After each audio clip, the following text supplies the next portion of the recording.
பொதுவாக உள்ளூராட்சி மன்ற தேர்தல் நீங்கள் பார்க்கின்ற போது நிராகரிக்கின்ற வாக்குகள் எண்ணிக்கை குறைவாக இருக்கும். என்றால் இங்கே ஒரு வாக்கு மாத்திரமே அளிக்கப்படுகின்றது. அதாவது அன்னளவாக கூறுவதென்றால் ஒரு 70,000 வரையிலான வேட்பாளர்கள் களத்தில் இருக்கின்றார்கள். அதாவது வேட்பு மனுவிலேயே ஒரு வேட்பாளர் தனது விருப்பத் தெரிவை வெளியிட்டு ஒப்பமிடாமல் இருந்தால் அவரது பேர் நீக்கப்படும். இந்த தேர்தல் சட்டங்கள் தேர்தல் ஆணைக்குழுவால் உருவாக்கப்படுகின்ற சட்டங்கள் அல்ல. அந்த நிராகரிக்கப்படுகின்ற வேட்பாளர் ஒரு பெண்ணாகவோ அல்லது இளைஞர் வேட்பாளராக இருந்து அது அந்த கட்டாயப்படுத்தப்பட்ட இளைஞர் வேட்பாளர் எண்ணிக்கையோ அல்லது பெண் வேட்பாளர் எண்ணிக்கையோ பாதிக்குமாக இருந்தால் ஒட்டுமொத்த வேட்பு மனுக்களும் நிராகரிக்கப்படும். ஒவ்வொரு வேட்பாளரும் ஒரு வாக்காளர் சார்ந்து எவ்வளவு செலவழிக்கக்கூடியதாக இருக்கும் என்றது தீர்மானிக்கப்பட்டுள்ளது. அதுக்கு மேலதிகமாக செலவழிப்பவர்கள் சட்டமுரணான ஒரு செயற்பாடு ஈடுபட்டவர்களாக கருதப்பட்டு அவர்களுக்கான தண்டனைகள் வழங்கப்படும். அது உங்களுக்கு தெரியும், உச்சபட்சமாக 1,00,000 ரூபாய் தண்டமும் 3 வருட காலத்திற்கு சிறையும் அதாவது உச்சபட்சமாக வழங்கக்கூடிய சாத்தியக்கூறு காணப்படும். துண்டு பிரசுரத்தையும் விநியோகிக்கக்கூடிய சந்தர்ப்பம் இருக்கின்றது. ஆனால் துண்டு பிரசுரம் விநியோகிக்கின்ற போது இந்த சட்டம் தெளிவாக கூறுகின்றது, அந்த துண்டு பிரசுரத்திலே அதை வெளியிடுபவர் அச்சிடுபவர் 20 பேரிடம் கட்டாயம் இருக்க வேண்டும். அது யார் வெளியிட்டார் யார் அச்சிட்டார் என்ற விடயம் இருக்க வேண்டும். இதில் நீங்கள் நல்ல ஒரு விடயம் ஒன்று அதை சுட்டிக்காட்ட விரும்புகின்றேன். உங்களுக்கு தெரியும், ஒரு இசை நிகழ்ச்சி நடத்துவதாக இருந்தால் ஒரு நிகழ்ச்சியை நடத்திவிட்டால் அந்த வட்டாரத்திலே வாக்காளர் எண்ணிக்கை சார்ந்து வேட்பாளர்கள் செலவழிக்க இருக்கின்ற தொகை முடிந்துவிடும். அதிலே இலவசமாக செய்தால் கண்டு கணக்கு காட்ட முடியாது. இம்முறை உங்களுக்கு தெரியும், கடந்த 22ஆம் தேதி தேர்தல் ஆணைக்குழு புதிய ஒரு செயலியை அறிமுகப்படுத்துகின்றது. அதாவது மொபைல் ஆப் ஒன்று உங்களுக்கு தெரியும், EDR, அதாவது எலக்ட்ரல் டிஸ்ட்ரிபியூட் ரெசல்யூஷன், EDR என்கின்ற ஒரு செயலி ஒன்று அறிமுகப்படுத்துகிறார்கள். அவற்றை நீங்கள் உங்களது கைபேசியிலே தரவிறக்கம் செய்து அதில் நீங்கள் முதல்ல பதிவு செய்ய வேண்டும், ரெஜிஸ்டர் பண்ண வேண்டும். பதிவு செய்த பின்னர் உங்களுக்கு அதை செயற்படுத்தக்கூடியதாக இருக்கும். அதில் 3 மொழியிலும் நீங்கள் அதை செயற்படுத்தலாம்.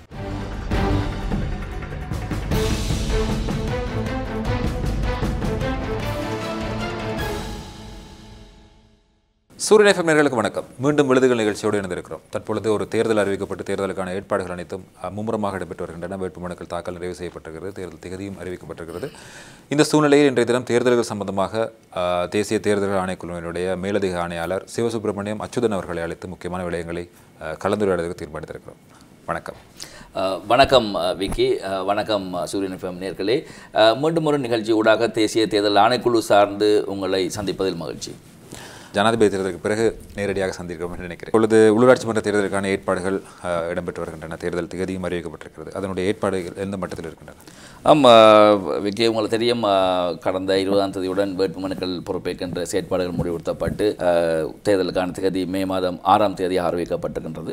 அதன் பின்னர் உங்களுக்கு தெரியும், ஏற்கனவே ஊடகங்களில் நாங்கள் அறிக்கை வெளியிட்டிருந்த போன்று வாக்குச்சீட்டுகளை அச்சடிக்கின்ற பணிகள் ஆரம்பிக்கப்பட்டு நடைபெற்றுக் கொண்டிருக்கின்ற பல வாக்குச்சீட்டுகள் அச்சடித்து முடிக்கப்பட்டிருக்கின்றது. அதாவது தபால் மூலமான வாக்களிப்புக்கான வாக்குச்சீட்டுகள் முடிவுறுத்தப்பட்டு தொடர்ச்சியாக வேலைகள் நடைபெற்றுக் கொண்டிருக்கின்றது. அதைவிட உங்களுக்கு தெரியும், 3 உள்ளூராட்சி மன்றங்கள், அதாவது மன்னார் பிரதேச சபை மற்றும் பூனரி பிரதேச சபை, தேயத்தகண்டி பிரதேச சபை போன்றவற்றுக்கான வேட்புமனுக்கள் கடந்த 27ஆம் தேதியிலே முடிவுறுத்தப்பட்டு தேர்தல் தினம் அறிவிக்கப்பட்டது. அதற்குரிய ஏற்பாடுகளும் மேற்கொள்ளப்பட்டு கொண்டிருக்கின்றது. அந்த வகையிலே விரைவிலே தபால் மூல வாக்களிப்புக்கான வாக்குச்சீட்டுகளை விநியோகிக்கின்ற பணி, அதாவது இதுவரும் ஏப்ரல் மாதம் 7ஆம் தேதியில் நடத்துவதற்கு தேர்தல் ஆணைக்குழு தீர்மானித்திருக்கின்றது. அந்த பணியிலே மும்முரமாக தற்போது தேர்தல் ஆணைக்குழுவும் மாவட்ட அலுவலகங்களும் செயல்பட்டுக் கொண்டிருக்கின்றன. கடந்த தேர்தலை காட்டிலும் இந்த முறை தேர்தல், அதாவது உள்ளூராட்சி மன்ற தேர்தல் என்பது ஒரு முற்றிலும் மாறுபட்ட ஒரு தேர்தலாக அமையப்போகிறது. இதில் வாக்களிக்கின்ற முறைமை, உறுப்பினர் தெரிவு போன்ற விடயங்கள் எப்படி அமையப்போகின்றன? உங்களுக்கு தெரியும், இலங்கையிலே அடுத்தடுத்து தற்போது இந்த தேர்தல்கள் நடைபெற்றுகின்ற போது சில குழப்பங்கள் வாக்காளர் மத்தியிலும் ஏற்படக்கூடிய சாத்தியங்கள் இருக்கின்றது. உதாரணமாக நீங்கள் பார்க்கின்ற போது ஜனாதிபதி தேர்தல் முறையில் வாக்களித்த முறை வித்தியாசமாக இருக்கும், பாராளுமன்றத்துக்கு வித்தியாசமாக இருக்கும், அங்கே விருப்பு வாக்குகள் காணப்படும். ஆனால் இந்த தேர்தல் முறையிலே விருப்பு வாக்குகள் இருக்காது. ஒவ்வொரு வேட்பாளர்களுக்கு சார்ந்து அவர்கள் ஒவ்வொரு கட்சி சார்பாகவோ அல்லது சுயேட்சை குழு சார்பாக நியமிக்கப்பட்டிருப்பார்கள். அந்த கட்சிகளுக்கும் சுயேட்சை குழுக்களுக்கும் கொடுத்தொதுக்கப்பட்ட சின்னங்கள் இருக்கும். ஆகவே அந்த கட்சியின் பெயர் பின்னர் அதற்கு கொடுக்கப்பட்ட சின்னம், அதே போன்று சுயேட்சை குழுவின் வேறு பிரித்து காட்டுகின்ற இலக்கத்துடன் சுயேட்சை குழு 1, 2 என்று இருக்கும், கொடுத்தொதுக்கப்பட்ட சின்னங்கள் இருக்கும். ஆகவே மக்கள் அந்த சின்னங்களுக்கு எதிராக மாத்திரமே வாக்களிப்பார்கள். இந்த முறை வாக்குச்சீட்டில் கேட்கும் போது நிராகரிக்கப்படுகின்ற சந்தர்ப்பங்கள் எப்படியான முறைமையால் நிராகரிக்கப்படும், எப்படியான முறைமை ஏற்றுக்கொள்ளப்படுகின்ற முறைமை? அதாவது பொதுவாக உள்ளூராட்சி மன்றத்தில் நீங்கள் பார்க்கின்ற போது நிராகரிக்கின்ற வாக்குகள் எண்ணிக்கை குறைவாக இருக்கும். ஏனென்றால் இங்கே ஒரு வாக்கு மாத்திரமே அளிக்கப்படுகின்றது. அதாவது கட்சிக்கோ அல்லது சுயேட்சை குழுக்கோ, தாங்கள் விரும்பிய கட்சிக்கு அல்லது தாங்கள் விரும்பிய சுயேட்சை குழுக்காக மாத்திரமே அங்கே வாக்களிப்பு இடம்பெறும்.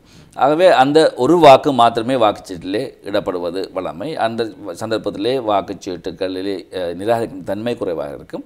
ஒன்றுக்கு மேற்பட்ட வாக்குகள் அளிக்கப்பட்டிருந்தால், ஒன்றுக்கு மேற்பட்ட கட்சிகளுக்கோ சுயேட்சை குழுக்களுக்கோ அந்த வாக்குச்சீட்டிலே வாக்குகள் அளிக்கப்பட்டால், அல்லது விசேட குறியீடு ஏற்பட்டிருந்தால், அல்லது தெளிவின்மையாக தீர்மானிக்க முடியாத வகையிலே இரண்டிற்கு நடுவிலே போன்ற வாக்குகள் இருந்தால் மாத்திரமே இது நிராகரிக்கப்படும்.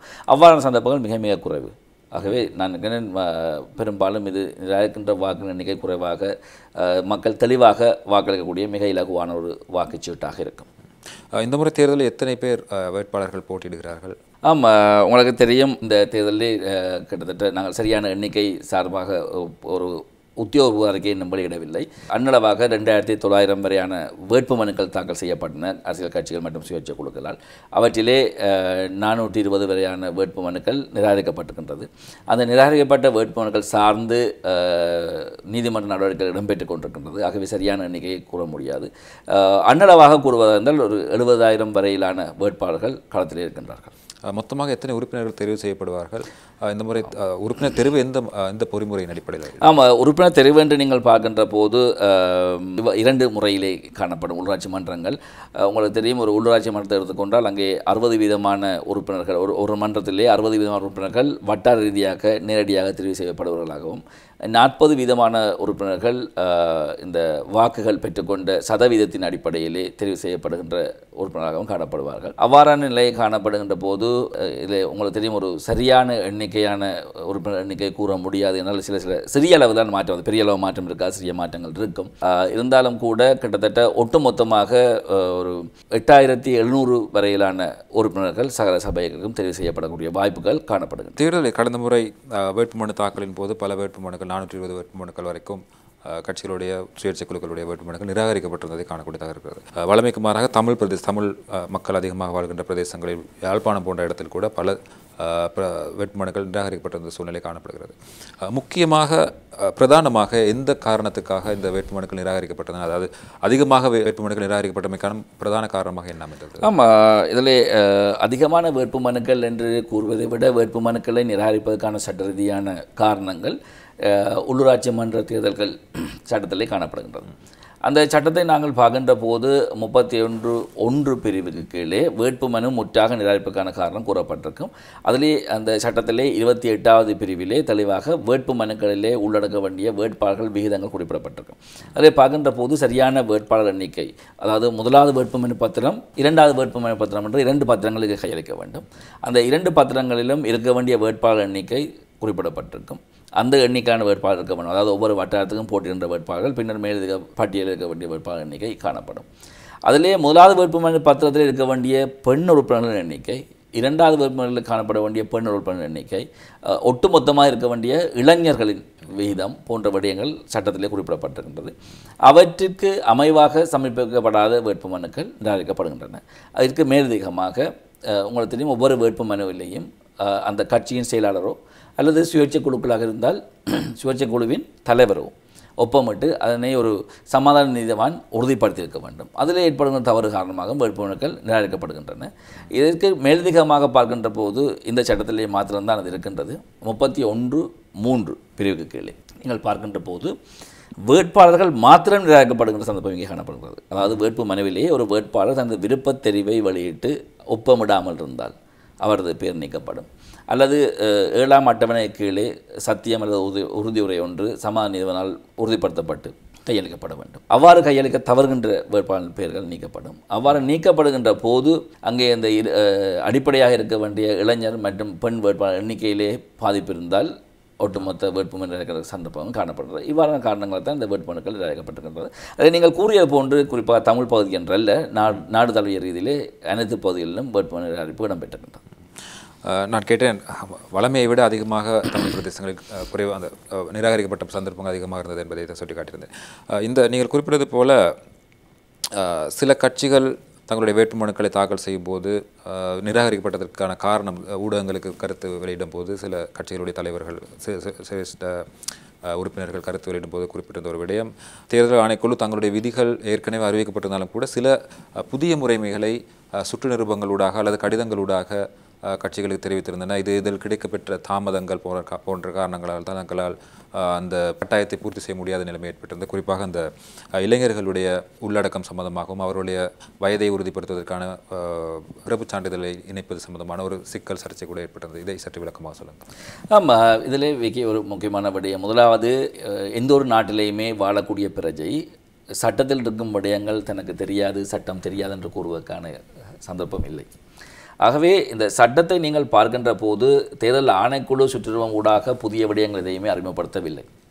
சட்டத்தில் என்ன குறிப்பிடப்பட்டிருக்கின்றதோ அதற்கான விளக்கங்களை மேலதிகமாக தேர்தல் ஆணைக்குழு அறிய தந்திருக்கும். சட்டம் தெளிவாக குறிப்பிடுகின்றது என்னென்ன விடயங்கள் வேட்புமனுவில் இருக்க வேண்டும் என்று. அந்த விடயங்களை சீர்தூக்கி பார்க்க வேண்டிய கடப்பாடு தேர்தல் ஆணைக்குழுவுக்கு இருக்கின்றது. அதாவது இந்த தேர்தல் சட்டங்கள் தேர்தல் ஆணைக்குழுவால் உருவாக்கப்படுகின்ற சட்டங்கள் அல்ல. இவை உங்களுக்கு தெரியும், மக்களால் தெரிவு செய்யப்பட்ட பிரதிநிதிகள் பாராளுமன்றத்திலே உருவாக்கிய சட்டங்கள். இந்த சட்டத்தை சரியாக நடைமுறைப்படுத்தி ஒரு நீதியான, சுதந்திரமான, நம்பகத்தன்மையான தேர்தல் நடத்துவது மாத்திரமே தேர்தல் ஆணைக்குழுவின் கடமையாக இருக்கின்றது. அந்த கடமையை நாங்கள் சரிவாக ஆற்றியிருக்கின்றோம் என்று நாங்கள் பூர்ணமாக நம்புகின்றோம், உறுதியாகவும் இருக்கின்றோம். நீங்கள் குறிப்பிட்ட அந்த குறிப்பான பிரச்சனை இந்த பிறப்பு அத்தாட்சி பத்திரம். அதாவது ஒரு சட்டத்தை நீங்கள் வாசிக்கின்ற போது அந்த சட்டம் மாத்திரமன்றி அந்த சட்டத்தோடு சம்பந்தப்பட்ட ஏனைய சட்டங்களை நாங்கள் சேர்த்து பார்க்க வேண்டும். அந்த சட்டத்தில் நீங்கள் பார்க்கின்ற போது இளைஞர் வேட்பாளர்களின் வயதை உறுதிப்படுத்துவதற்காக அவர்கள் இளைஞர் வேட்பாளர் என்று குறிப்பிடப்பட்டிருந்தால் பிறப்பு அத்தாட்சி பத்திரத்தின் அல்லது பிறப்பு சான்றிதழின் அத்தாட்சிப்படுத்தப்பட்ட பிரதி என்கின்ற வசனம் தான் பாதிக்கப்படுகிறது. அதாவது பிறப்பு சான்றிதழின் அத்தாட்சிப்படுத்தப்பட்ட பிரதி. அங்கே பிறப்புச் சான்றிதழை அத்தாட்சிப்படுத்தக்கூடிய அதிகாரமுடைய உத்தியோகத்தர் யார் என்பது சம்பந்தமாக ஆட்களை பதிவு செய்கின்ற சட்டங்கள் கூறுகின்றன. ஆகவே அந்த பதிவாளர் நாயகத்தின் சுற்றுநிருபங்கள் சட்டத்திட்டங்களின் பிரகாரம் ஒரு பிறப்பு சான்றிதழை அத்தாட்சிப்படுத்தக்கூடிய அதிகாரம் வாய்ந்த உத்தியோகத்தராக மாவட்டத்திலே காணப்படக்கூடிய அல்லது பிரதேசங்களில் இணைப்பு செய்யப்பட்டிருக்கக்கூடிய அந்த ஏடிஆர் என்று கூறுவார்கள், இந்த அசிஸ்டன்ட் டிஸ்ட்ரிக்ட் ரெஜிஸ்ட்ரார், அவரால் மாத்திரம்தான் முடியும். ஆகவே அதை மாத்திரம்தான் நாங்கள் ஏற்றுக்கொள்ளக்கூடிய சூழ்நிலை காணப்படுகிறது. ஆனால் இதற்கு மாற்றீடாக ஒருவர் தனது வயதை வெளிப்படுத்தி தான் இன்ன வயதுடையவனை வெளிப்படுத்தி ஒரு சமாதானமான அத்தாட்சிப்படுத்தியிருந்தால் போதுமானதாக இருக்கின்றது. அந்த விடயத்தை கையாண்டு பல கட்சிகள் பிரச்சனை இல்லாமல் வேட்புமனுக்கள் கையெழுத்திருக்கிறார்கள். ஆகவே நீங்கள் நான் முன்னர் போன்று 2900 வேட்பு மனுக்களிலே 400 நிராகரிக்கப்பட்டால் இதில் இளைஞர் வேட்பாளர் கட்டாயப்படுத்தப்பட்டிருக்கிறது. ஆகவே ஏனையவர்கள் 2500 வரையான கட்சிகளும் சுயேட்சை குழுக்களும் இதை சரியாக பின்பற்றி இருக்கின்றார்கள். ஆகவே அங்கே மெஜாரிட்டி, அதாவது பெரும்பான்மையாக சரியாக பின்பற்றியிருக்காங்க. சில இடங்களிலே இதை கவனத்தில் கொள்ளாதவர்கள் வேட்புமனுக்கள் நிராகரிக்கப்பட்டிருக்கின்றன. அது சார்ந்து தற்போது பலர் நீதிமன்றத்தை நாடி இருக்கின்றார்கள். நீதிமன்றத்தின் தீர்ப்புக்கு அமைய தேர்தல் ஆணைக்குழு செயற்படும். நீங்கள் குறிப்பிட்டிருந்தீர்கள் இந்த முறை உள்ளூராட்சி மன்ற தேர்தலில் விசேடமாக வேட்புமனுக்கள் நிராகரிக்கப்படும் போது அல்லது ஒரு வேட்பாளர் ஒரு வேட்புமனுடைய ஒரு வேட்பாளர் தவறு செய்திருந்தால் அவரை மாத்திரம் நீக்குவதற்கான ஒரு வாய்ப்பு இருக்கிறது, சந்தர்ப்பம் இருக்கிறது. ஆனால் சில இடங்களில் குறிப்பிடப்பட்டிருந்த விடயம், முக்கியமாக சில கட்சிகள் ஒரு வேட்பாளருடைய தவறு அல்லது ஒரு வேட்பாளர் கைச்சாத்திடாதன் காரணமாக அல்லது அவருடைய அத்தாட்சிப்படுத்தலுடைய தவறுகள் காரணமாக முழு வேட்பாளர்களுடைய எண்ணிக்கையும் முழு அத்தனை வேட்பாளர்களுடைய பெயர்களும் நிராகரிக்கப்பட்டிருக்கின்றன. இது ஒரு நியாயமற்ற ஒரு செயல் போன்ற விமர்சனங்கள் கூட முன்வைக்கப்பட்டன. இப்படி அமைப்பதற்கான சாத்தியங்கள்? ஆமாம், இதில் என்னென்றால் ஒரு வேட்பாளர் நிராகரிக்கின்ற சந்தர்ப்பம் இருக்கின்ற போது அந்த நிராகரிக்கப்படுகின்ற வேட்பாளர் ஒரு பெண்ணாகவோ அல்லது இளைஞர் வேட்பாளராக இருந்து அது அந்த கட்டாயப்படுத்தப்பட்ட இளைஞர் வேட்பாளர் எண்ணிக்கையோ அல்லது பெண் வேட்பாளர் எண்ணிக்கையோ பாதிக்கமாக இருந்தால் ஒட்டுமொத்த வேட்பு மனுக்களும் நிராகரிக்கப்படுகிறது. அவ்வாறு இல்லாத சந்தர்ப்பத்திலே அவரது பெயர் மாற்றம் நீக்கப்படுகிறது. ஒன்று. இரண்டாவதில் நீங்கள் பார்க்கின்ற போது உதாரணமாக வைத்துக்கொண்டால் இப்போ ஒரு ஒட்டுமொத்த வேட்பு மனு பத்திரத்திலும் உள்ளடக்கப்பட வேண்டிய இளைஞர் வேட்பாளர்கள் 5 என்று வைத்துக்கொண்டால் அவர்கள் ஒரு 7 இளைஞர்கள் உட்படுத்தி அதில் ஒருவர் வெளியேறியிருந்தால் அதில் பாதிப்பு இருக்காது, அந்த வேட்புமனு ஏற்றுக்கொள்ளப்படும். ஆனால் அவர்கள் சரியாக 5 மாத்திரம் போட்டு ஒருவர் வெளியேறினால் அது 4 ஆகின்ற காலத்திலே நிராகரிக்கப்பட்ட சந்தர்ப்பங்கள் இருக்கின்றது. ஆகவே அதிகளவிலே பெண் வேட்பாளர்களை இளைஞர்களை சந்தர்ப்பம் கொடுத்திருந்த வேட்பு மனுக்களுக்கு பாதிப்பு இருக்காது. ஏனையவர்களுக்கு சில சந்தர்ப்பங்களில் பாதிப்பு ஏற்படக்கூடிய சாத்தியங்கள் காணப்பட்டிருக்கும். இப்பொழுது வேட்புமனு நிராகரிப்புக்கு எதிராக பல கட்சிகள், சுயேட்சை குழுக்கள் நீதிமன்றத்தை நாடுவதற்கான அறிவிப்பை வெளியிட்டிருக்கின்றன. நீங்களும் அதை குறிப்பிட்டிருந்தீர்கள். அப்படியான ஒரு நிலைமை ஏற்படும் போது அதிகப்படியான அதாவது மனுக்கள் நீதிமன்றத்தில் தாக்கல் செய்யப்படும் போது இது தேர்தல் தினத்தை தாமதிக்க செய்வதற்கான சாத்தியங்கள் இருக்கின்றன. இந்த விடயம் சார்ந்து மேலே தேர்தல் ஆணைக்குழு தான் தீர்மானிக்க வேண்டும். ஒன்று. இரண்டாவது, அதிலே நீதிமன்றம் எவ்வாறான கட்டளைகளை பிறப்பிக்கிறது என்ற சாத்தியம் இருக்கின்றது. அதாவது தேர்தலை இடைநிறுத்தி கட்டளை பிறப்பித்திருந்தால் அது சார்ந்து நாங்கள் பொறுத்திருக்க வேண்டியிருக்கும். அவ்வாறு இல்லாமல் நீதிமன்றம் வழக்கை ஏற்றுக்கொண்டு நடத்துமாக இருந்தால் தேர்தல் ஆணைக்குழு தேர்தலுக்கான நடவடிக்கைகளை எந்த இடையூறுமின்றி மேற்கொள்ளும். இப்படியான வழக்குகள் அதிகமாக விசாரணைக்கு வரும்போது அது இயல்பாகவே 2 வாரங்கள் அளவுக்காவது தேர்தல்கள் தாமதப்படுவதற்கான சாத்தியம் இருக்கிறது என்ற வகையிலான கருத்துக்கள் சொல்லப்பட்டிருக்கின்றன. அது அப்படி அமைவதற்கான வாய்ப்பு இல்லை. இது நான் அதாவது நீங்கள் ஒன்றை இதில் கவனிக்க வேண்டும் விக்கி. அதாவது 2900 வரையிலான வேட்புமனுக்களில் 400 தான் நிராகரிக்கப்பட்டிருக்கின்றது. அந்த 400க்கும் வழக்கு தாக்கல் செய்வார்களா என்ற ஒரு விடயமும் இருக்கின்றது. அந்த வழக்கு தாக்கல் செய்கின்ற எண்ணிக்கையை பார்க்கின்ற போது நாங்கள் தேர்தலுக்காக நடவடிக்கை மேற்கொண்டிருக்கக்கூடிய 339 சபைகளுக்குமாக வழக்கு தாக்கல் செய்யப்பட போவதில்லை. குறிப்பிட்ட சில எண்ணிக்கையில் மாத்திரமே இருக்கும். அந்த சம்பந்தப்பட்ட சபைகள் தவிர்த்து எண்ணிக்கை நடத்தி செல்வதில் எந்த பிரச்சனையும் இருக்காது. ஒன்று. இரண்டாவது, அந்த குறிப்பிட்ட சபைகள் சார்ந்தும் நீதிமன்றம் தடை ஆணை ஒன்றை பிறப்பிக்காவிட்டால் தேர்தல் நடத்துவதற்கு எங்களுக்கு எந்த ஒரு தடையும் இருக்காது. தேர்தலுக்கான செயற்பாடுகள் இடம்பெறும். இப்பொழுது இந்த தேர்தலில் வேட்பாளர் ஒருவர் வாக்காளருக்காக செலவு செய்யக்கூடிய தொகையை 74 ரூபாயிலிருந்து 169 ரூபாய் வரைக்குமான தொகையாக நிர்ணயிக்கப்பட்டிருக்கிறது. இந்த தொகைக்குள் கட்டுப்படாத அல்லது இதனை மீறி செலவழிக்கின்ற வேட்பாளர்களுக்கு எதிராக என்ன மாதிரியான நடவடிக்கை எடுக்கப்பட இருக்கின்றது? உங்களுக்கு தெரியும், 2023ஆம் ஆண்டின் 3ஆம் இலக்க தேர்தல் செலவினங்களை ஒழுங்குபடுத்துகின்ற சட்டத்தின் பிரகாரம் ஒவ்வொரு வேட்பாளரும் உச்சபட்சமாக செலவு செய்யக்கூடிய தொகை சார்ந்து தீர்மானிக்க வேண்டிய ஒரு நிலைப்பாடு ஒன்று கடப்பாடு தேர்தல் ஆணைக்குழு மீது சுமத்தப்பட்டிருக்கின்றது. அந்த வகையிலே கட்சி செயலாளர்கள் மற்றும் சுயேட்சை குழு தலைவர்களுடன் கலந்துரையாடி இந்த ஒவ்வொரு சபை சார்ந்தும், அதாவது ஒவ்வொரு உள்ளூராட்சி மன்றம் சார்ந்தும் அந்தந்த பகுதிகளில் காணப்படக்கூடிய நிலைமைகளுக்கு அமைவாக செலவு செய்யக்கூடிய தொகை சார்ந்து தேர்தல் ஆணைக்குழு தீர்மானம் ஒன்றை எடுத்து அதை வர்த்தமானி மூலமாக அறிவித்திருக்கின்றார்கள். அந்த செலவு, அதாவது ஒவ்வொரு வேட்பாளரும் ஒரு வாக்காளர் சார்ந்து எவ்வளவு செலவழிக்கக்கூடியதாக இருக்கும் என்றது தீர்மானிக்கப்பட்டிருந்தது. அதுக்கு மேலதிகமாக செலவழிப்பவர்கள் சட்ட முரணான ஒரு செயற்பாடு ஈடுபட்டவர்களாக கருதப்பட்டு அவர்களுக்கான தண்டனைகள் வழங்கப்படும். அது உங்களுக்கு தெரியும், உச்சபட்சமாக 1 லட்சம் ரூபாய் தண்டமும் 3 வருட காலத்திற்கு சிறையும் அதாவது உச்சபட்சமாக வழங்கக்கூடிய சாத்தியக்கூறுகள் காணப்படுகின்றது. அதேவேளை அவரது சிவில் உரிமை, அதாவது அரசியல் உரிமை போன்றவை 3 வருட காலங்களுக்கு அதாவது தடை உத்தரவு வழங்கக்கூடிய சூழலும் காணப்படுகின்றது. அது நீதிமன்றத்தில் நடவடிக்கை ஊடாகவே மேற்கொள்ளப்படும். ஆகவே இந்த இடத்துல நான் ஒரு விடயத்தை கேட்டுக்கொள்ள விரும்புகின்றேன். அதாவது இங்கே இதை கேட்டுக்கொண்டிருக்கக்கூடிய வேட்பாளர்கள் தயவு செய்து நீங்கள் ஒரு சிறிய கொப்பி ஒன்று வைத்து தேர்தல் பிரச்சாரம் ஆரம்பித்த நேரத்திலிருந்து உங்கள் செலவுகளை குறித்து வைத்துக் கொள்ளுங்கள். என்றால் இந்த செலவின அறிக்கைகளை அவர்கள் தேர்தல் முடிவுகள் வெளியிடப்பட்டு 21 நாட்களுக்குள் சம்பந்தப்பட்ட தெரிவத்தாட்சிகளுடன் கையளிக்க வேண்டும். அவ்வாறு கையளிக்க தவறுவர்கள் கூட இங்கே குற்றவாளிகளாக ஆக்கப்படுகின்ற சூழல் காணப்படும். அவர்களும் ஒரு நீதிமன்ற செயற்பாட்டுக்கு உட்படுத்தப்படுவார்கள், தண்டனைக்குரியவர்களாக மாறுவார்கள். அவை தவிர்த்து கொள்வதற்காக இப்போது இருந்து நீங்கள் கொடுத்து கொள்ளுங்கள். சட்ட ரீதியாக உங்களுக்கு கொடுத்துவதற்கப்பட்டிருக்கின்ற செலவினம் எவ்வளவோ அதையே செலவு செய்வதற்கான கடப்பாடு உங்களுக்கு இருக்கின்றது. ஆகவே அதையும் கடைப்பிடிக்குமாறும் கேட்டுக்கொள்கின்றேன். இதில் வெற்றி பெற்ற வேட்பாளர் தோல்வியடைந்த வேட்பாளர் என்ற வேறுபாடு இல்லை. இதே போல தான் கடந்த தேர்தல்கள் காலத்திலும் கூட இதே சட்டம் அமலில் இருந்தது. ஆனால் அதன் போது பலர் இந்த வரையறையை மீறி செயற்பட்டதாக சில குற்றச்சாட்டுகள் இருக்கின்றன. அதே நேரத்தில் பலர் தங்களுடைய செலவறிக்கையை தாக்கல் செய்யாத நிலைமை இருக்கிறது. அவர்களுக்கு எதிராக என்ன நடவடிக்கை எடுக்கப்பட்டிருக்கிறது? உங்களுக்கு தெரியும், கடந்த ஜனாதிபதி தேர்தல் மற்றும் பாராளுமன்ற பொதுத் தேர்தல் ஆகியவற்றிலே இந்த சட்டம் நடைமுறைப்படுத்தப்பட்டது.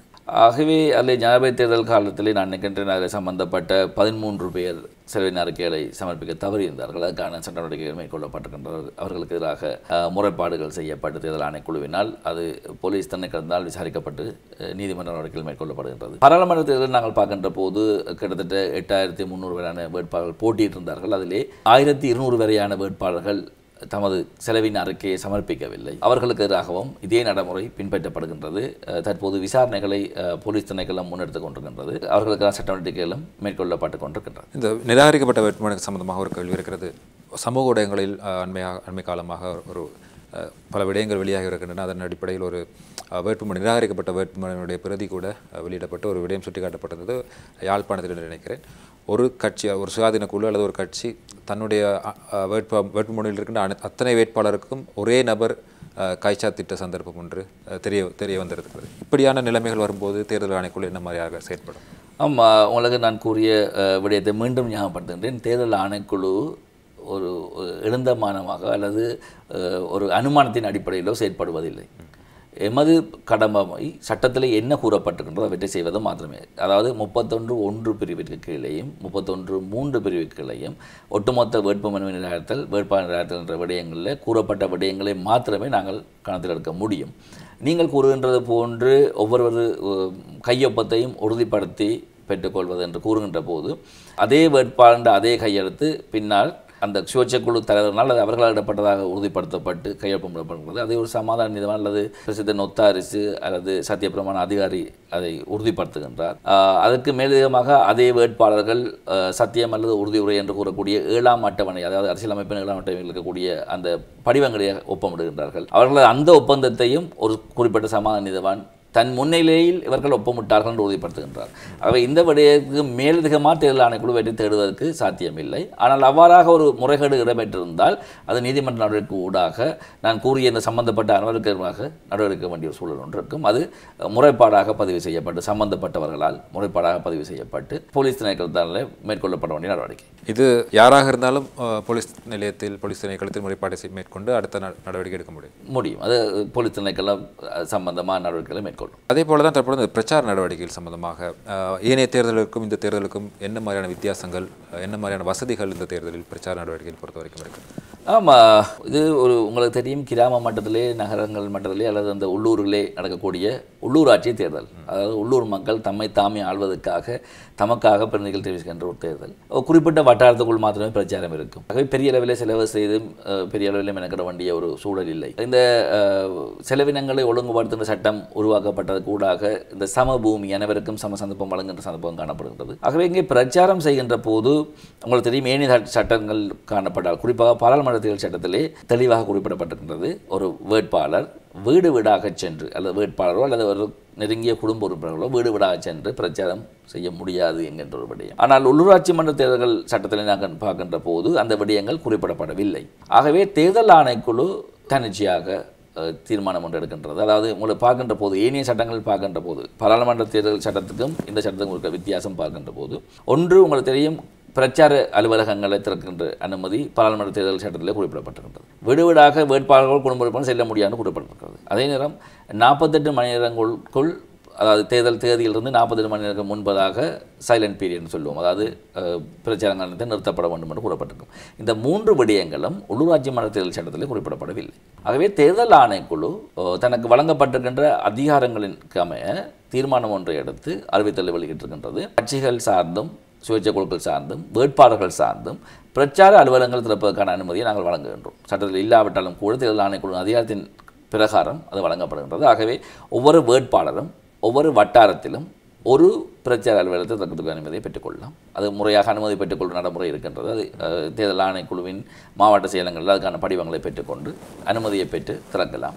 ஒரு உள்ளூராட்சி மன்ற பிரதேசத்திலே பிரதானமான ஒரு தலைமை கட்சி பிரச்சார அலுவலகத்தை கட்சி திறக்கலாம், சுயேட்சை குழுக்களும் திறக்கலாம். வேட்பாளர்கள் ஒவ்வொரு வட்டாரத்திலும் தமக்கு ஒவ்வொரு அலுவலகத்தை வைத்துக் கொள்ளக்கூடிய சாத்தியங்கள் காணப்படுகிறது. இந்த அனுமதி வழங்கப்பட்டிருக்கிறது. அதே போன்று வேட்பாளர்கள் இந்த உள்ளூராட்சி மன்ற தேர்தலிலே வீடு வீடாக சென்று துண்டு பிரசுரங்களை வழங்குவதற்கான அனுமதி தேர்தல் ஆணைக்குழுவால் வழங்கப்பட்டிருக்கின்றது. அவர்கள் இதிலே முக்கியமாக குறித்து கொள்ளுங்கள் வேட்பாளர்களுக்கும், என்றால் இது உள்ளூர் வட்டாரத்தில் நடக்கின்ற தேர்தல் என்றபடியால் அவர்கள் தனது பிரதேச மக்களை சந்திக்க வேண்டிய கட்டாய தேவை இருக்கின்றது. ஆகவே அவர்கள் வீடு வீடாக சென்று பிரச்சாரம் செய்யலாம். ஆனால் செல்கின்ற போது உங்களுக்கு தெரியும், செல்லக்கூடிய நபர்களின் எண்ணிக்கை அது தேர்தல் சட்டங்களில் இல்லாட்டியும் கூட சட்டவிரோத ஒன்று கூடல் என்கின்ற ஒரு சட்டத்திட்டத்துக்கு கீழே, அது போலீஸ் சட்டத்துக்கு கீழே வரும். வருகின்ற காரணத்தில் அங்கே 5 மேலே கூடுகின்றதில் இருக்கக்கூடிய பிரச்சனை இருக்கின்றது. ஆகவே 5 பேருக்கு உட்பட்டவர்கள் வீடு வீடாக வேட்பாளர் செல்வதில் பிரச்சனை இல்லை. அவர்கள் துண்டு பிரசுரத்தையும், அதாவது சின்ன ஹேண்ட்பில்ஸ் துண்டு பிரசுரத்தையும் விநியோகிக்கக்கூடிய சந்தர்ப்பம் இருக்கின்றது. ஆனால் துண்டு பிரசுரம் விநியோகிக்கின்ற போது இந்த சட்டம் தெளிவாக கூறுகின்றது, அந்த துண்டு பிரசுரத்திலே அதை வெளியிடுபவர் அச்சிடுபவர் 20 பேரும் கட்டாயம் இருக்க வேண்டும். அது யார் வெளியிட்டார் யார் அச்சிட்டு என்ற விடயம் இருக்க வேண்டும். அதை தெளிவுபடுத்திக் கொண்டு நீங்கள் வீடு வீடாக சென்று தொண்டு பிரச்சனை வழங்குவதில் ஒரு தடையும் இல்லை. அதே போன்று இந்த தேர்தலிலும் தேர்தல் தினத்துக்கு முந்தைய 48 மணி நேரங்களுக்கு முந்தி ஒரு அமைதி காலம் தேர்தல் ஆணைக்குழுவால் கட்டாயமாக பின்னப்படுத்தப்படும். அடுத்ததாக அந்த இசை நிகழ்ச்சிகள் நடத்துவது, வேணிய பிரச்சார கூட்டங்கள் நடத்துவது, இது சம்பந்தமான கட்டுப்பாடுகள் எதுவும் இருக்கு? அதாவது கூட்டங்கள் நடத்துகின்றவருக்கு முன் அனுமதி பெற்று கூட்டங்கள் நடத்தலாம், அல்ல பிரச்சனை ஒன்றும் இல்லை. கூட்டத்திலே அவர் ஒரு இசை நிகழ்ச்சியை ஏற்பாடு செய்வதாக இருந்தாலும் அந்த விடயங்கள் சார்ந்து முழு செலவினங்களையும் நீங்கள் செலவின அறிக்கையிலே காட்ட வேண்டியிருக்கும். இதில் நீங்கள் நல்ல ஒரு விடயம் ஒன்று அதை சுட்டிக்காட்ட விரும்புகின்றேன். உங்களுக்கு தெரியும், ஒரு இசை நிகழ்ச்சி நடத்துவதாக இருந்தால் ஒரு நிகழ்ச்சியை நடத்திவிட்டால் அந்த வட்டாரத்திலே வாக்காளர் எண்ணிக்கை சார்ந்து வேட்பாளர்கள் செலவழிக்க இருக்கின்ற தொகை முடிந்துவிடும். அதிலே இலவசமாக செய்தால் கண்டு கணக்கு காட்ட முடியாது என்றால் அதுக்குரிய பெருமானம் இலவசமாக இருந்தால் கூட அதுக்குரிய பெருமானம் குறிப்பிடப்பட்டு இது இந்த பெருமானமான செலவு இன்னாரால் எனக்கு வழங்கப்பட்ட என்று காட்ட வேண்டியிருக்கும். காட்டுகின்ற போது நீங்கள் உங்களது செலவை தாண்டி மேலே செல்கின்ற நிலைமை உருவாக்கிவிடும். ஆகவே அந்த விடயங்களையும் சீர்தூக்கி பார்த்து சிந்தித்து உங்கள் செலவை மட்டுப்படுத்தி எவ்வாறான ஆக்கப்பூர்வமான பிரச்சாரத்தை செய்ய முடியும் என்று வேட்பாளர்கள் சிந்திப்பது பொருத்தமாக இருக்கும்.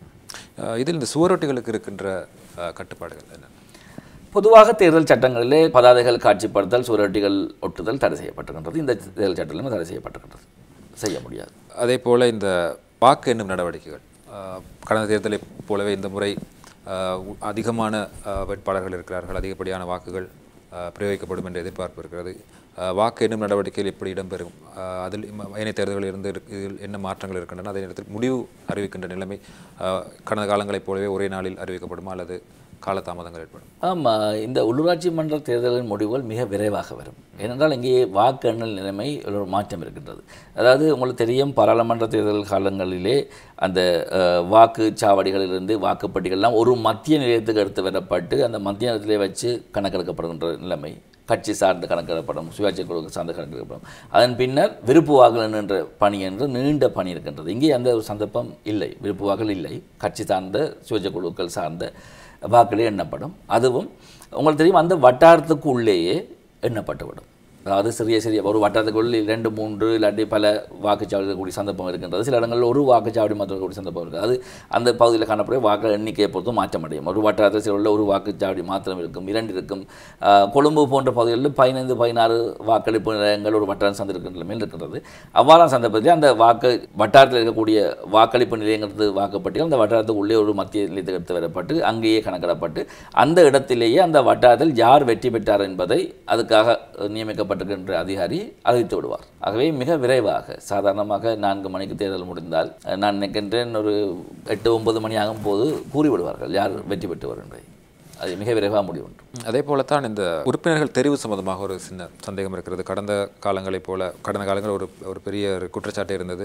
அதிகப்படியான வாக்குகளை எடுக்காத, அதிக வாக்குகளை எடுத்த உறுப்பினர்கள் கட்சிகளுக்கு கிடைக்காத அளவுக்கு சிறிய கட்சிகளுக்கும் சிறிய சுயாதீன குழுக்களுக்கும் உறுப்பினர் எண்ணிக்கை அதிகமாக இருந்திருக்கிறது என்ற ஒரு குற்றச்சாட்டு கூட கடந்த காலங்களில், அதாவது தேர்தல் முறைமையின் அடிப்படையில் அப்படி ஒரு நிலைமை இருக்கிறது என்று. உண்மையில் எப்படி இந்த உறுப்பினர்கள் தெரிவு செய்யப்படுகிறார்கள் அந்த பொறிமுறையை சற்று விளக்கமாக சொல்லுங்கள். ஆமாம், இதிலே நீங்கள் பார்த்தால் அதாவது இது சில விடயங்கள் ஊகங்கள் அடிப்படையிலே வெளிவருகின்ற கருத்துக்கள். அதாவது நீங்கள் பார்த்தால் இந்த 60% உறுப்பினர்கள் வட்டாரம் சார்ந்து தெரிவு செய்யப்படுகின்றார்கள். ஆகவே அந்த வட்டாரத்திலே யார் யார் வெற்றி பெற்றார்களோ அவர்கள் தெரிவு செய்யப்படுவார்கள். 40% விகிதாசார அடிப்படையில் தெரிவு செய்யப்படுவார்கள். இது ஒரு கலப்பு முறை.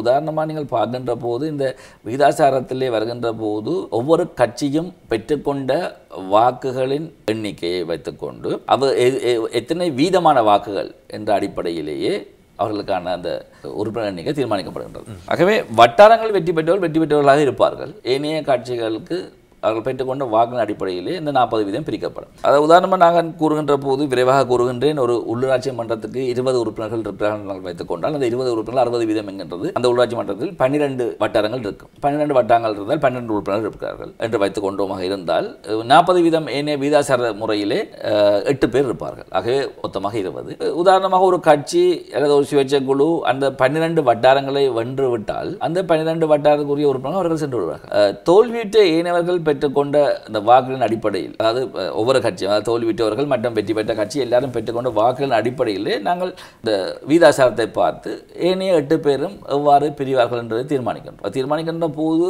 தோல்வியுற்றவர்களுக்கு அதிகப்படியான எண்ணிக்கையில் உறுப்பினர்கள் கிடைப்பார்கள் என்று கூறுவதற்கு சந்தர்ப்பம் இல்லை. ஆனால் நீங்கள் கூறுகின்ற ஒரு சந்தர்ப்பம் உருவாகும் எவ்வாறென்றால் ஒரு கட்சியோ சுயேட்சைக்குழுவோ முழு வட்டாரத்தையும் வெல்லாமல் அதுவும் பிரிஞ்சு போயிருந்தால் ஒரு அறுதி பெரும்பான்மை பெற்றுக்கொள்வதில் சிக்கல் நிலைமை ஏற்படும். இது ஒன்று. இரண்டாவது, நீங்கள் உள்ளாட்சி மன்றத்தின் ஒரு கருப்பொருளை நீங்கள் சிந்திக்க வேண்டும். அங்கே தேர்தல் காலங்களிலே அரசியல் காணப்பட்டாலும் கூட அடிப்படையிலே உள்ளூராட்சி மன்ற செயற்பாடுகளில் அரசியல் இல்லை. ஒரு தேர்தல் முடிவுற்று தெரிவு செய்யப்பட்ட பின்னர் அனைவரும் அங்கே உறுப்பினர்கள், ஆளுங்கட்சி உறுப்பினர்கள் எதிர்கட்சி உறுப்பினர்கள் யாருமே அங்கே கிடையாது. அங்கே நீங்கள் கேள்விப்பட்டிருப்பீர்கள், இந்த குறிப்பிட்ட சபையின் எதிர்க்கட்சி தலைவர் என்று சிலர் தம்மை அறிமுகப்படுத்திக் கொள்வார்கள். அவ்வாறான நிலைமை அங்கே அப்படி ஒரு பதவி அங்கே இல்லை. எந்த ஒரு உள்ளூராட்சி மன்றத்திலும் அது இல்லை. அது தாமாக தமக்கு உருவாக்கி கொள்கின்ற சட்டங்கள். அவ்வாறான சட்டம் இல்லை. ஆகவே அங்கே இருக்கக்கூடியவர்கள் ஒன்றில் நகர மாநகர முதல்வர், பிரதி முதல்வர், உறுப்பினர்கள், அல்லது நகரசபை தலைவர், பிரதி உபதலைவர், உறுப்பினர்கள்.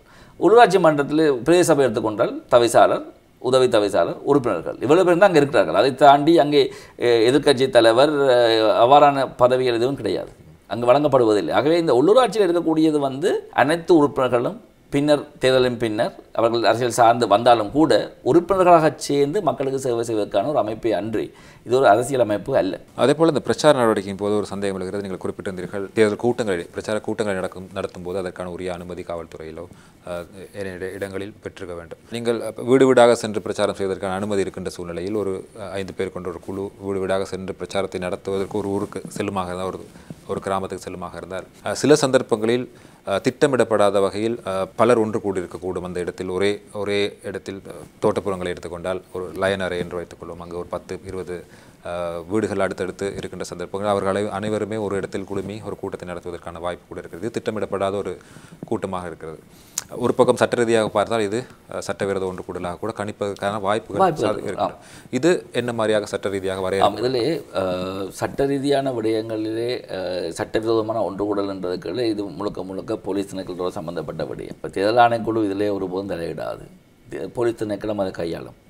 ஆகவே உங்களுக்கு தெரியும், ஒரு ஈவன் நான் சொல்லுவேன், அந்த பாக்கெட் மீட்டிங், சின்ன குறுகிய கூட்டங்கள்லாம் வைக்கலாம். அவ்வாறானவற்றை திட்டமிட்டு செயற்பட்டால் இவற்றை தவிர்க்கக்கூடியதாக இருக்கும். ஏன்னால் நாங்கள் செல்கின்ற போது கூட்டமாக பலர் உங்களுக்கு பின்னால் வருவார்களாக இருந்தால், அதே நேரம் இன்னும் ஒரு கட்சியை சேர்ந்தவர்கள் அவர்கள் கூட்டம் வருமாக இருந்தால் அதிலே ஒரு குழப்ப நிலை ஏற்படும். ஆகவே சட்டத்தை நடைமுறைப்படுத்துகின்ற ஒரு நிறுவனமாக பார்க்கின்ற போது அது போலீஸ் திணைக்களத்துக்கு முழுக்க கையளிக்கப்பட்ட விடயம். அவங்களுக்கு தெரியும், நீதி சட்ட ஒழுங்கை பேணுகின்ற திணைக்களமாக போலீஸ் காவல்துறை காணப்படுகின்றது. அவர்கள் அதை கையாள்வார்கள். இந்த விடயங்களில் தேர்தல் ஆணைக்குழு தலையிடாது. அதே போல தான் இன்னும் ஒரு விடயம் இருக்கிறது. தேர்தல் சம்பந்தமான முறைப்பாடுகளை தெரிவிப்பதற்கான சந்தர்ப்பம், அதற்கான ஏற்பாடுகள் விசேட ஏற்பாடுகள் இருக்கின்றன. ஆமாம், உங்களுக்கு தெரியும், ஒவ்வொரு தேர்தல் நடவடிக்கைகளின் போதும் தேர்தல் ஆணைக்குழு முறைப்பாடுகளை கையேற்கின்ற ஒரு நிலையத்தை உருவாக்கி கொள்வார்கள். உங்களுக்கு தெரியும், தேர்தல் பிணக்குகளை கையாளுகின்ற பிரிவு. இது சாதாரணமாக தேர்தல் பிணக்குகள் சார்ந்தோ அல்லது சட்ட நடைமுறைகள், சட்ட மீறல்கள் சார்ந்தோ போலீஸ் திணைக்களம் தான் முழுக்க நடவடிக்கை மேற்கொள்ளும். இருந்தாலும் கூட மக்களுக்கு ஒரு நம்பிக்கையை உருவாக்குவதற்காகவும் அல்லது இலகுவை ஏற்படுத்துவதற்காகவும் தொடர்ச்சியாக தேர்தல் திணைக்களம் காலப்பகுதியிலிருந்து தேர்தல் ஆணைக்குழுவாக மாறிய காலம் வரை இன்று வரை நாங்கள் அந்த நடவடிக்கைகள் தலைமைச் செயலகத்திலே ஒரு தேர்தல் பிணக்குகளை கையாளுகின்ற பிரிவு, அதே மாதிரி மாவட்ட ரீதியிலே மாவட்ட செயலகங்களிலும் ஏனைய பிரிவுகளின் தேவைக்கேற்ப பிணக்குகளை கையாளுகின்ற பிரிவுகளை நாங்கள் தயார்படுத்துவது வழமை. அவ்வாறான நடைமுறை இம்முறையும் காணப்படுகின்றது. ஏதாவது தேர்தல் முறைகேடுகளை கண்காணிப்பவர்கள் அல்லது சார்ந்து முறைப்பாடு செய்ய விரும்புவர்கள் அங்கே எழுத்து மூலமாகவோ அல்லது ஏனைய வாட்ஸ்அப், இமெயில் போன்ற விடயங்கள் மின்னஞ்சல் மூலமாக முறைப்பாடல் செய்கின்ற நிலைமை காணப்பட்டது. இம்முறை உங்களுக்கு தெரியும், கடந்த 22ஆம் தேதி தேர்தல் ஆணைக்குழு புதிய ஒரு செயலியை அறிமுகப்படுத்துகின்றது. அதாவது மொபைல் ஆப் ஒன்று உங்களுக்கு தெரியும், EDR, அதாவது எலக்ட்ரல் டிஸ்ட்ரிபியூட் ரெசல்யூஷன், EDR என்கின்ற ஒரு செயலி ஒன்று அறிமுகப்படுத்துகிறார்கள். அவற்றை நீங்கள் உங்களது கைபேசியிலே தரவிறக்கம் செய்து அதில் நீங்கள் முதல்ல பதிவு செய்ய வேண்டும், ரெஜிஸ்டர் பண்ண வேண்டும். பதிவு செய்த பின்னர் உங்களுக்கு அதை செயற்படுத்தக்கூடியதாக இருக்கும். அதில் 3 மொழியிலும் நீங்கள் அதை செயற்படுத்தலாம். அதிலே வழங்கப்பட்டிருக்கின்ற வசதிகள் முக்கியமாக நீங்கள் அந்த செயலி ஊடாகவே முறைப்பாடுகளை அனுப்பி வைக்கலாம். அவ்வாறாக நீங்கள் முறைப்பாடுகளை அனுப்புகின்ற போது நீங்கள் படம் எடுக்கலாம், வீடியோ எடுக்கலாம், GPS லொக்கேஷன் எல்லாமே நீங்கள் அந்த செயலி கூடாகவே முறைப்பாட்டுக்கு அனுப்பக்கூடியதாக இருக்கும். ஆகவே அதை விரைவாக அதை நாங்கள் ட்ராக் பண்ணுறதுக்கும் இலகுவாக இருக்கும். ஒன்று மிகச்சிறப்பாக, அது குறிப்பாக நீங்கள் ஒரு முறைப்பாட்டை செய்த பின்னர் அந்த முறைப்பாட்டுக்கு என்ன நடைபெற்றது என்பதை இறுதி வரை நீங்கள் பின்தொடரக்கூடிய மாதிரி, அதாவது அதை ட்ராக் பண்ணி நீங்கள் பார்க்கலாம், அது போலீஸ் நிலையத்தில் முன்னளிக்கப்பட்டிருக்கிறதா என்ற விடயங்கள். அதாவது இந்த செயலி இலங்கையிலே காணப்படக்கூடிய சகல போலீஸ் பிரிவுகளுக்கும் அறிமுகப்படுத்தப்பட்டு அவர்களுடன் இணைக்கப்பட்டிருக்கின்றது. எங்கிருந்து யாராவது ஒருவர் அந்த முறைப்பாட்டை பதிவு செய்த உடனேயே அனைத்து பிரிவுகளுக்கும் அந்த விடயம் சென்றுவிடும்.